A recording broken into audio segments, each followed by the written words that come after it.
दोस्तों, मेरे चैनल सुख समृद्धि उपाय में आपका हार्दिक स्वागत है। तो आज सुनाने जा रही हूं मैं कार्तिक मास का छठा अध्याय। शुरू करते हैं वीडियो।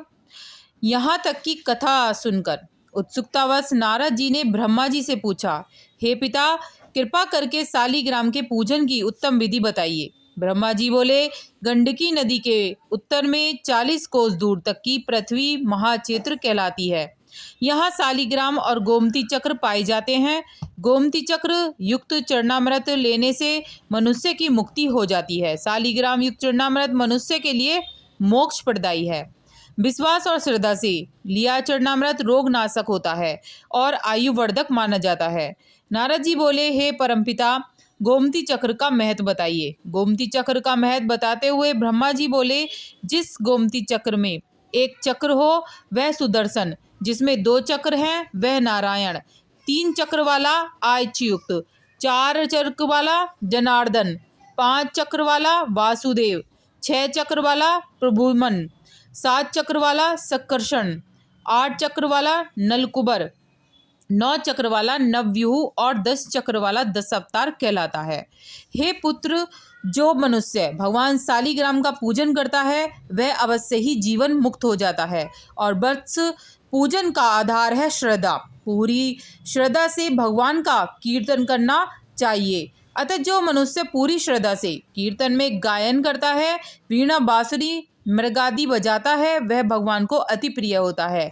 इसके साथ ही शरणोच्चार, पूजन और निश्चित मंत्रों द्वारा उच्चारण करते हुए भगवान की पूजा करनी चाहिए। हे नारद, पूजन भले ही मंत्र और क्रिया विहीन हो मगर श्रद्धा से रहित नहीं होना चाहिए, क्योंकि श्रद्धा से किया गया पूजन ही पूर्ण फलदायी होता है।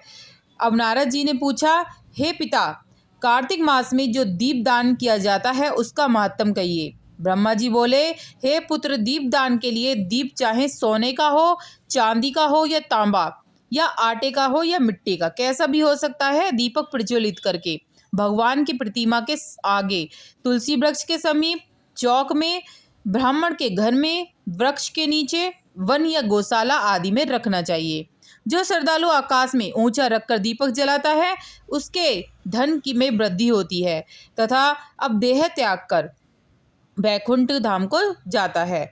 जो ब्राह्मण के घर दीपक जलाता है उसे यज्ञ करने का फल प्राप्त होता है। दीपदान करने वाला भगवान से इस प्रकार प्रार्थना करे कि हे भगवान, मैं आपके निर्मित दीप जलाता हूँ। हे पुत्र, अलग अलग महीनों से अलग अलग तीर्थों पर वास करने का भी उत्तम फल प्राप्त होता है। कार्तिक मास में मथुरा में, माघ में प्रयाग और वैशाख में हरिद्वार का वास अति उत्तम होता है।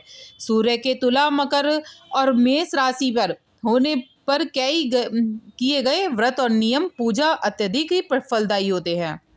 इन महीनों में अच्छे कर्म करने से पापों का नाश हो जाता है। हे पुत्र, जिस प्रकार सूर्य के भय से अंधकार, गरुण के भय से सर्प, सिंह के भय से मृग, व्रज के भय से पर्वत, पवन के भय से मेघ और ज्ञान के भय से दुख दूर भाग जाते हैं, उसी प्रकार तीर्थों के दर्शन से सब प्रकार के पाप भी नष्ट हो जाते हैं। हे नारद, कार्तिक माह में स्नान, जागरण, तुलसी सेवन, दीपदान और भगवान के मंदिर में सफाई आदि करना बहुत ही उत्तम सेवाएं मानी जाती हैं। इस माह में भगवान की कथा और कीर्तन आदि उत्तम मनवांछित फल देने वाले होते हैं। यहाँ तक की कथा सुनकर नारद जी ने पूछा, हे परमपिता, पूर्व जन्म के पापों के विषय में बताइए। पूर्व जन्म के पाप कैसे जाने जा सकते हैं? ब्रह्मा जी बोले, हे पुत्र, मनुष्य कभी कभी अपने अनेक जन्मों में भी किसी प्रकार किसी एक जन्म में किए गए पाप का दंड भोगता है। मनुष्य योनि भोग योनि कही गई है। अतः यह जानना कठिन है कि मनुष्य कब किस जन्म में किए गए पाप का दंड भोगता है और किस रूप में भोगता है। परंतु शारीरिक कष्ट, अपयश, कलंक, धनहानि, पुत्र क्षति आदि सभी पूर्व जन्मों के पापों के फल हैं। ना हे नारद, भगवान का नाम स्मरण, सेवा, दान और कच्छादि व्रत से मनुष्य अपने पापों से मुक्त होता है। यह जानकर नारद जी ने पूछा, हे पितामह, कच्छादि व्रतों के विषय में कृपा करके हमें बताइए। इसको स्पष्ट करते हुए ब्रह्मा जी बोले, हे नारद, दिन में केवल एक समय भोजन करना पादकच्छ व्रत, 3 में 3 बार सायकाल और 3 दिन प्रातःकाल भोजन करने से अति कच्छत व्रत होता है। सायकाल 22 और प्रातःकाल 26 या 24 ग्रास भोजन करना भी अतिकच्छ व्रत कहलाता है। 3 दिन भोजन करें और 3 दिन उपवास करना भी अतिकच्छ व्रत कहलाता है।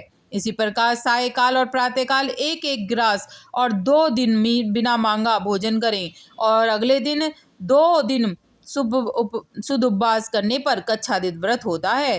हे पुत्र, 21 दिनों तक केवल दूध और जल पीकर रहने वाला कच्छादित व्रत कहलाता है। 12 दिनों तक उपवास करने को पुराग व्रत कहते हैं। 4 दिनों तक उपवास करना, तत्पश्चात सत्तू खाना और छाछ पीना, उसके बाद ब्राह्मणों को वस्त्र दक्षिणा देना, इससे सौम्य कच्छ व्रत कहा जाता है।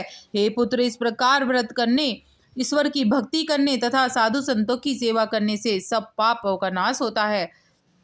इसी प्रकार मनुष्य को तप्त कच्छ व्रत, जल कच्छ व्रत और पितामह कच्छ व्रत करने चाहिए।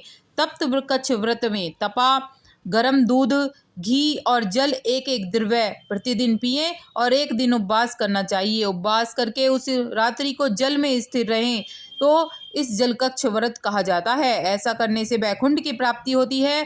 पितामह कच्छ व्रत करके दिन में भगवान कृष्ण का पूजन करना चाहिए। इससे साधक सभी लोकों में पवित्र होकर वैकुंठ को जाता है। कार्तिक सुदी छठ में से 3 दिन केवल दूध पीकर, नवमी से 3 दिन उपवास करने से वैकुंठ का वास मिलता है। 3 दिन तक अन्न खाएं, फिर 3 दिनों तक व्रत करने से पंचक व्रत होता है। हे पुत्र, जो मनुष्य एकम से पंचमी तक केवल दही सेवन करे, एकादशी द्वादशी को भगवान विष्णु का पूजन अर्चन करे तो इसे यासक कच्छ व्रत कहते हैं। इसे करने से श्रद्धालु को श्वेत द्वीप का वास मिलता है। हे नारद, शुक्ल पक्ष की प्रतिपदा से प्रतिदिन अपने अन्न उपवास को तोड़ने के उपरांत भोजन की मात्रा को 1-1 ग्रास बढ़ाना और कृष्ण पक्ष में 1 ग्रास पर अमावस्या को निराहार रहकर चंद्रायण का व्रत कहलाता है। 1 ग्रास में व्रती उतना ही ले जो सामान्य रूप में मुंह में अच्छी तरह से आ जाए।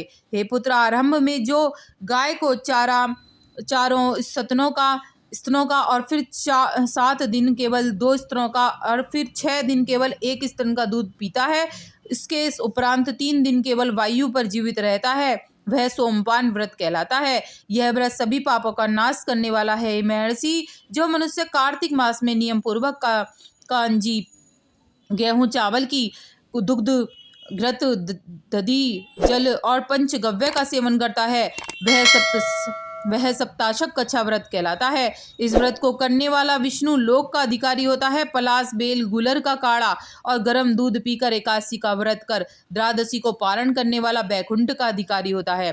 जो मनुष्य कार्तिक सुदी सप्तमी, अष्टमी, नवमी और दशमी को केवल जल कमल का सेवन करे और एकादशी व्रत करे तो उससे लक्ष्मी व्रत कहा जाता है। इसे करने से लक्ष्मी की प्राप्ति होती है। कार्तिक सुदी 14 को विधि पूर्वक व्रत तथा गौरी का पूजन करना चाहिए। व्रत के बाद गो घृत से हवन करना चाहिए। हवन वैदिक मंत्रों से किया जाता है। इस प्रकार व्रत की पूर्ति हवन द्वारा करने से श्रद्धा बढ़ती है। ईश्वर भगवान विष्णु के प्रति आस्था दृढ़ और स्थिर होती है। व्रत समाप्ति पर ब्राह्मण को भोजन और वस्त्रादि, दक्षिणा, गोदान आदि करना चाहिए। इस प्रकार कच्छादि व्रतों का महत्व शास्त्रों में वर्णित है।